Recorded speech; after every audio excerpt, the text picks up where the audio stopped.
నాగార్జున చిన్న కొడుకు అఖిల్ తన వదిన సమంత ఆరోగ్యం తెలుసుకున్న వెంటనే షూటింగ్ తను అయిపోయిన వెంటనే తన వదిన దగ్గర బయలుదేరిన అఖిల్.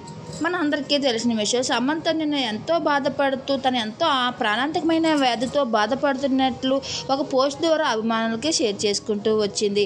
ఈ పోస్ట్ చూస్తున్న సినీ ప్రముఖులు అందరూ కూడా తను త్వరగా కోలుకోవాలని గెట్ వెల్ సూన్ అంటూ అందరూ కోరుకుంటూ, అయితే పోయిన ఏడాది అక్టోబర్లో చైతన్య సమంత విడాకుల విషయం హాట్ టాపిక్గా మారింది.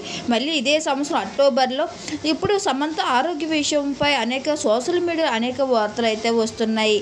ఈ విషయం తెలుసుకున్న అభిమానులు కూడా చాలా బాధపడుతున్నారు. తన ఎంతో ఇష్టమైన వదినమ్మ ఇలా అనారోగ్యంతో బాధపడుతున్నా తెలుసుకున్న అఖిల్ కూడా తన షూటింగ్ అయిపోయిన తర్వాత వెంటనే హాస్పిటల్కి బయలుదేరుతూ తన వదిన పరామర్శించడానికి వచ్చి ఎంతో ఆ పరిస్థితిలో చూసి తన వదిన సమంతని ఎంతో బాధపడుతూ వచ్చాడు. ఇంకా అక్కినేని